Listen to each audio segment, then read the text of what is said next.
Legend of Zelda. The game series that has always had a special spot in my soul. From the very first game on the Super Nintendo to the vast fields of Ocarina of Time. Well, it was vast back then. I remember somehow seeing the GameCube tech demo where they showed some awesome footage of Link battling Ganondorf in all their glory. It definitely had me pumped for the next Zelda game Nintendo was going to bring to that system. And then I saw what the game would actually look like. It was completely different from the tech demo I fell in love with. Link was now a cartoonish, young, colorful character. He was the exact opposite of what I was shown. And personally, I instantly fell in love with what I saw.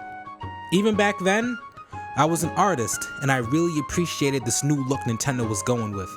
And obviously, years have passed since then, and we've been given a bunch of new Zelda titles, from Skyward Sword to Phantom Hourglass. I feel like I've been lucky enough to be getting all these new Zelda games, and the thing is, whenever I play a new Zelda, and I can't stop thinking about Wind Waker. Shit, even games completely unrelated leave me thinking about Wind Waker. And it's hard for me to say which Zelda game is my favorite in the series, but Wind Waker is definitely something special to me. So, I just wanted to go through my favorite aspects and just my favorite parts of this game in general. First off, I fucking love the graphics. The style they chose was super expressive, and that's the word that comes to mind. For me, it made everything boom with life. It was also good to make things stand out because nothing was bland. I think it helped the game because it made it more engaging for me. I mean, look at Link. Look at the enemies. It made every character have these expressions that made them feel so much more alive. I've never played the remastered version on the Wii U because I never got a Wii U. I told myself I'll get one when a new Zelda game comes out for it, and you already know. So, I've only seen gameplay of it online, and honestly, it looks gorgeous. The graphical style Nintendo chose aged amazingly, and I think it's because it's more artistic than anything, and great art is timeless, just like great games. Next, I want to talk about the enemies. Enemies in Skyward Sword and Twilight Princess, they were fine, but at least for me, not super memorable. Well, somewhere. Look at the Dark Nuts. They were in Twilight Princess too, but in Wind Waker, from a design perspective, they were just so fucking cool. They were still cool in Twilight Princess, and when you fought them, it was neat when they changed up their tactics. But in Wind Waker, they seemed so fresh, even though we saw them in previous games, and I was excited just to see one. And when you bring life back into the Hyrule Castle and it's full of Dark Nuts. And the whole experience was just a fucking great experience. And shout out to Phantom Ganon too, he looked cool as shit. Even the smaller enemies like the Choo-Choos have personality and they're cool to see. Especially compared to games like Twilight Princess where they're just blobs, or that creepy fucking face thing from the Nintendo 64 games. Even the Moblins look better than ever.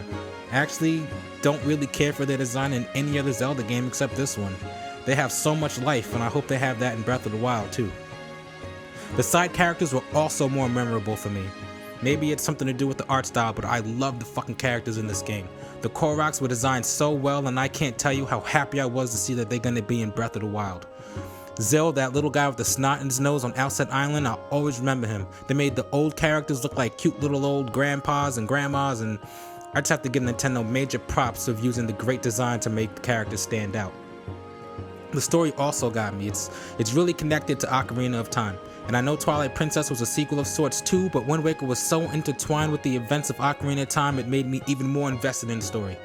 Going to places like Hyrule Castle meant more to me, knowing that everything I'm seeing was a direct result of the events of Ocarina of Time, and I found myself always looking for clues and secrets and shit that tie the games together.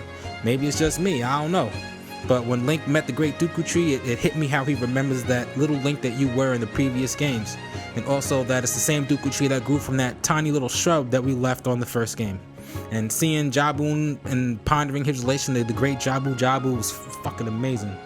And the temples are always top notch too in the Zelda games. But in Wind Waker, a standout to me was the Forbidden Fortress. Because not only was it cool visually, but having to sneak around was a nice touch at making it more challenging. And after all that sneaking around, it felt even better to return there later and actually be able to demolish anyone in your way and fuck up all the enemies. And as I said before, Phantom Ganon was pretty cool, and all the dungeon bosses looked amazing in this game. The character design was phenomenal.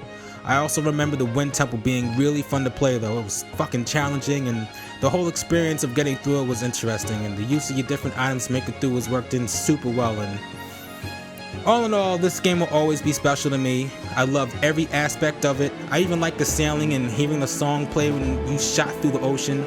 I loved how Zelda was a badass pirate. When she put that puffy dress on, she was still a badass pirate. I loved fighting the Dark Nuts as you stand in the room with the Master Sword and all the sages from Ocarina of Time are in the windows. The game just had so many aspects that made it stand out from literally any game I've ever played before.